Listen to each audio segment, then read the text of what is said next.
You are Locked On Pistons Postcast, part of Locked On Sports Detroit, on the Locked On Podcast Network. Your team every day.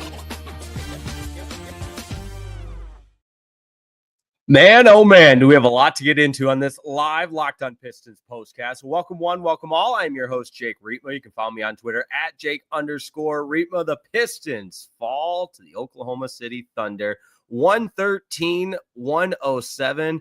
A hard-fought game from the Pistons, but they come up short, and a lot to get into. Cade Cunningham ejected, 48 points for SGA. He goes off, and JB Bickerstaff is heated post-game. He goes off as well. We're going to break it all down. So buckle up. It's a live Locked On Pistons postcast. And thanks as always for making the Locked On Pistons postcast your post-game destination, free and available wherever you get your podcasts, and of course on YouTube as well. It's all part of the Locked On Podcast Network, your team each and every day. Don't forget your favorite podcast, Locked On Pistons, now has a newsletter. You can check it out at lockedondaily.com. Sign up for free. It's delivered right to your inbox, lockedondaily.com. And how about this game tonight? The Detroit Pistons, what we'll talk about, the 5 technical fouls, Cade getting ejected, the inability to stop Shai Gilgeous-Alexander, and JB Bickerstaff's post-game comments. And of course, I'll have my turning point and player of the game as well. We start with where this game really took a turn, and that is the Detroit Pistons losing composure. You can't be called for so many technical fouls in one setting. It's just a sign of an immature team. And I don't mean to go off, and I know we're going to get to the defense or devil's advocate or the other side of the coin, however you want to put it, in just a second. And I promise we'll hash it all out, because I do believe there's a discussion to be had on both sides. But the fact of the matter is, you cost yourselves the game by getting 5 technical fouls. Cade Cunningham, we've never seen this from him before. He's never been ejected. This is his first career ejection with the 2 technical fouls, losing composure and throwing the sweatbands into the crowd. Like, it's immaturity that you don't expect to see from Cade Cunningham. He has arrived at that superstar destination to where he is the face of the team. He is the leader of the team, and he cannot get ejected in the third quarter. It costs the team. You can't play a talented team, the best team in the NBA. We can all agree, the Oklahoma City Thunder, the best team in the NBA. You can't play them for a quarter and a half without your star player, Cade Cunningham, and expect to win. And frankly, I'm floored that it was as close as it was. So I give the rest of the guys a lot of credit, and JB Bickerstaff touched on that as well. But you also can't dig yourself that big of a hole with not only all the free throws. I mean, Oklahoma City shot 5 free throws right there. It's 5 points, and Cade Cunningham gets ejected. And you want to make the case, okay, it got the crowd into it. It woke them up. Sure, that might be true, but you got to have the wherewithal to be able to get the crowd into it and get your team back into it. Maybe 1 technical, not 5, and not an ejection, because that has a lingering effect and unequivocally cost the Detroit Pistons tonight. I'd love to hear your thoughts on it as well. Take your comments in the chat. I almost got ready to give out the phone number right there, like I was on 97.1 The Ticket. That's not the case. But it feels like that type of live post-game reaction show, because we can get into how SGA was unstoppable, how the Thunder defense suffocated the Pistons at time, and so on and so forth. But I think we want to talk about, first and foremost, the ejection and the 5 technicals. Now, I will play devil's advocate, and I will hear what JB Bickerstaff had to say post-game, and hopefully you watch the post-game on whether it be FanDuel or League Pass, however you're watching it, and saw the comments. I tweeted out, and I wasn't recording it to have the direct quotes or anything, so I don't have the direct transcript, but JB Bickerstaff, and so take this as me paraphrasing, said he was disgusted with how this game was officiated. He also added how disrespected the Pistons are and how he was just trying to have conversations with the officials, and they shut it down and felt the whistle was so unequivocally favoring the Oklahoma City Thunder. He talked about the play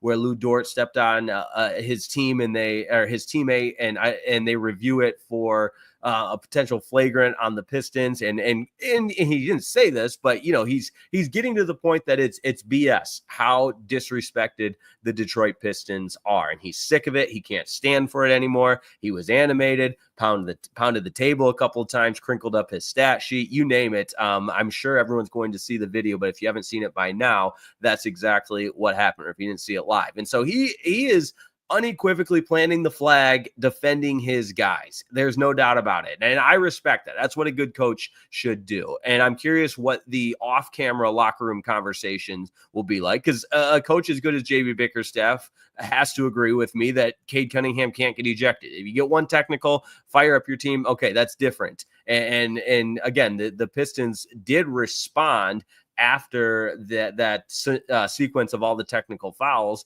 but you're just playing way too shorthanded without Cade Cunningham, not to mention against SGA and the team like the Oklahoma City Thunder. So that being said, JB Bickerstaff, perhaps this will start to turn the tides of the whistle moving forward. And like any good coach will tell you, that the rant or the post-game comments will be pointed towards how the Pistons are officiated in the future. Maybe a long-term play from JB Bickerstaff. And I think he's going to get fined. I do.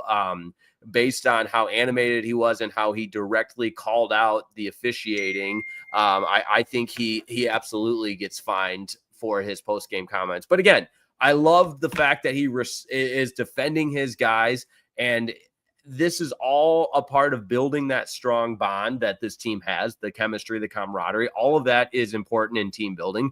And there's no doubt that a night like tonight is going to help this team moving forward. Hopefully they learn from it. Hopefully they grow from it. And listen, I'm all for the passion that this team plays with, the tenacity, the chippiness, even the grittiness. And I sound like a broken record on this program sometimes, but you just have to be able to know how to harness it, bottle it up, and use it in a productive manner. And I just don't see that enough from the Pistons. I see it cost the Pistons far too often. And again, I'm always happy to argue and debate, but it cost the Pistons again tonight with Cade Cunningham getting ejected. But that's the biggest story from tonight. The Detroit Pistons lose to the Oklahoma City Thunder 113-107. Cade Cunningham ejected, and that, my friends, is what we'll be talking about. This is what you'll be talking about.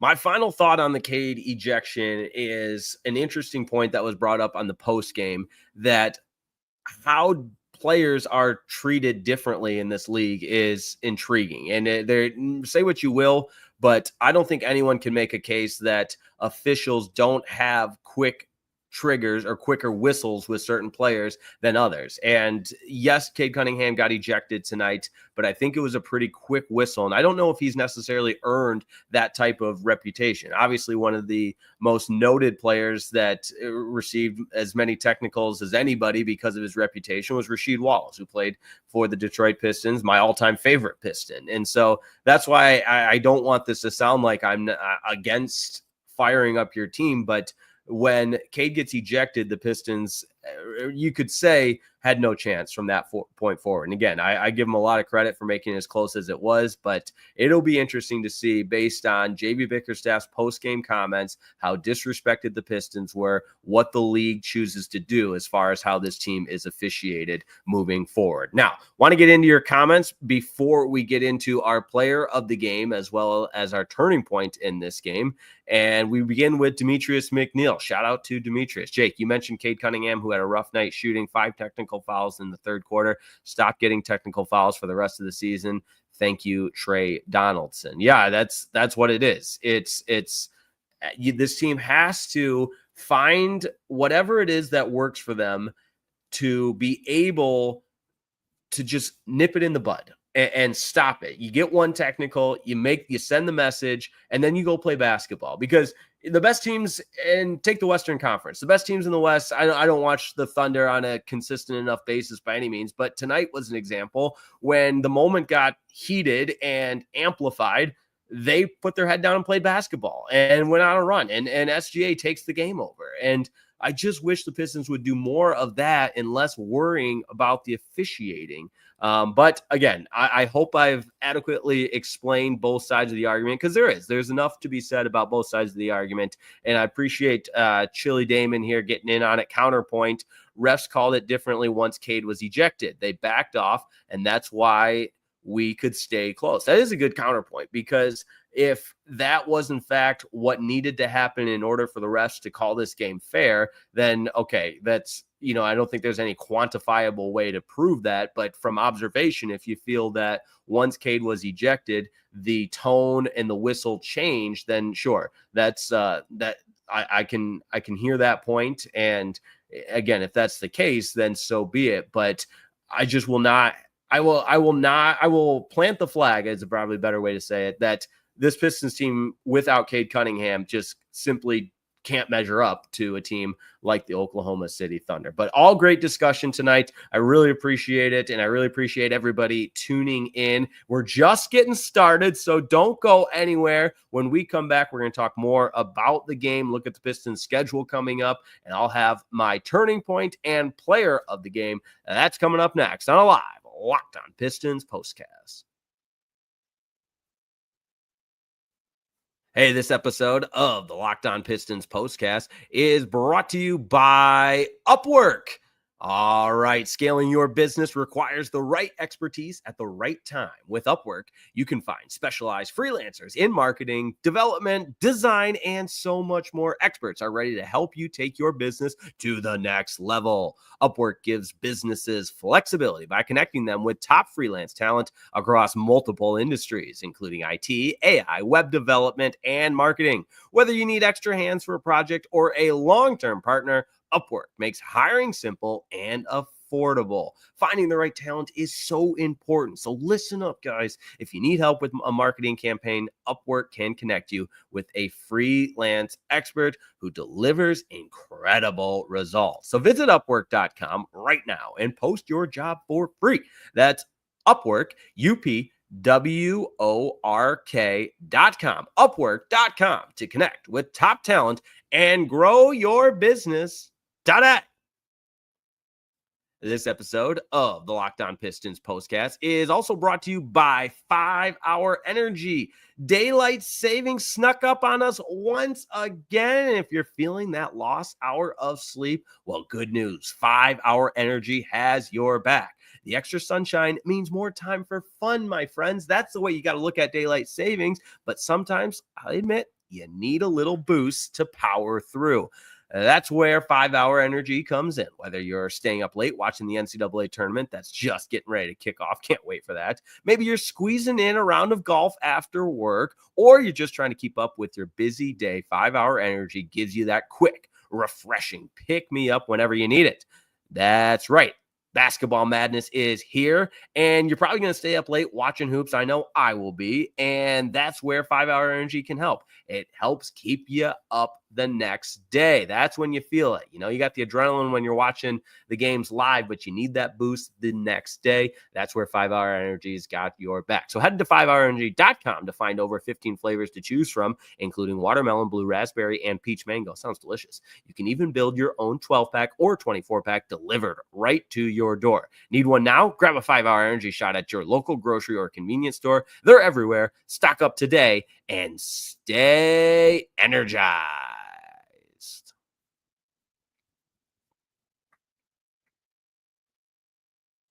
Pistons fall to the Thunder 113-107. Third quarter is really what did this Pistons team in. Outscored 36-23. That was the unraveling. That was the technical fouls. And a couple of the notes that I made when the technical fouls were called, you just felt like this team dug too big of a hole. And I don't want to focus on that too much, but there was a couple of times where SGA just started to take over the game, and he just had that look in his eyes where it was just so effortless for him. And I know he contorts his body in so many different ways to draw contact and everything, but 48 points for him, really impressive, 17 of 26 from the floor. But for the Pistons bench, that was a huge bright spot for the Detroit Pistons this evening. Simone Fontecchio was plus 15. You got Ron Holland, who's +2, +21 for Dennis Schroeder, who I thought played a whale of a game. Could have used one more three from him when they were down 4 late in the game. Thought that three was going to fall. But Malik Beasley was +10 off the bench with 15 points, 17 for Schroeder, by the way. And Isaiah Stewart +6 with 9 points. And he came to shoot, he came to play from beyond the arc, 1 for 1 from the 3-point line. So just so nobody accuses me of picking on Isaiah Stewart. He played well tonight. But Pistons needed more from the bench. There's no doubt about it. And when you look at, they needed more from the starters. The bench delivered in a big way, but Cade Cunningham, -28, 11 points, 5 of 18 shooting. You look at the 4 turnovers as well, just his worst game all the way around. Need more from Jalen Duren as well, just the 8 points to go along with 5 rebounds. So the two, the Duren and Cunningham combo that had been so good since this, turn of the calendar, and even since February 1st, since the trade deadline, where the Pistons have been one of the best teams in the NBA. They just did not have it tonight. Tim Hardaway Jr., same, just 11 points, 8 points for Asar Thompson, and then Tobias with 18. So the bench, really good tonight. Starters, not so much. I mentioned SGA. I mean, this Thunder team is just so deep. You give them a lot of credit for how deep and they were missing a lot of guys tonight. For Oklahoma City, between it'll be interesting if Lou Dort is back, and with what that groin injury will be for him. But that being said, I mean, this was a game where I think the Thunder showed a lot of ways in which they separate themselves from the pack, and the Pistons gave them a great shot. And I would love to see these two teams play again. Obviously, with the Thunder being in the West, this was they'll play one more time. So Pistons will get a shot at revenge on April 2nd towards the end of the season. So that'll be in Oklahoma City. It will be interesting there. Now, we got time for a couple more comments, so feel free to get into the comments section. But right now, it is time for the turning point. Time to reveal where the game was won or lost. It's the turning point. We've talked enough about the technical fouls, and obviously Cade being ejected is the biggest turning point. But when the Pistons were making a charge to try and get within, within one, there was a block at the rim on Asar Thompson. And, listen, Isaiah Hartenstein's not going to get all of the credit that he sometimes deserves, but man, he made a lot of those 50-50 plays. And one of them was that block on Thompson when he was going down the lane line, getting to the rim, and would have put the Pistons within one. That stayed a 3-point deficit at that point. And just the block on Asar Thompson really, really helped secure that win for the Thunder. But that being said, there was a lot of little plays, a lot of 50-50. In a game that's that hotly contested, there's going to be a lot of them. So when you look at this one tonight and maybe you go back and rewatch it if you're the Pistons and think, where could we have maybe completed that comeback towards the end there? But the Thunder made too many plays tonight. And I think we all know who tonight's player of the game is. This is the Locked On Player of the Game. Shai Gilgeous-Alexander, 48 points, really impressive. And just the way he is able to move in space with the basketball, create his own shot, knock down threes, you name it. Just he's just an assassin out there. There's no other way to put it. And you got to give him a lot of credit. And in 38 minutes, he scores 48 points, 10 of 10 from the foul line. That doesn't hurt as well. 4 triples on 6 attempts, 17 of 26 from the floor overall. The guy just, I think he's going to win the MVP. And that's an interesting discussion because you certainly think the Joker still has done so much for the Nuggets and he's putting up 30, 20, 20 games. I think it's a great debate, but the league's leading scorers, SGA, and tonight, I think this is, you want to talk about SGA as the MVP of the league. This is a game, and this is the type of tape you watch because he certainly has a case for that. But upcoming schedule, Pistons will try to bounce back on Monday night in New Orleans. Of course, we'll have a live Locked On Pistons postcast following that one. And the Pistons schedule is going to be tough coming up. I mean, I mentioned they still have one against the Oklahoma City Thunder on April the 2nd, but the Monday night game against the Pelicans, and then Wednesday night against the Heat. That game's on ESPN.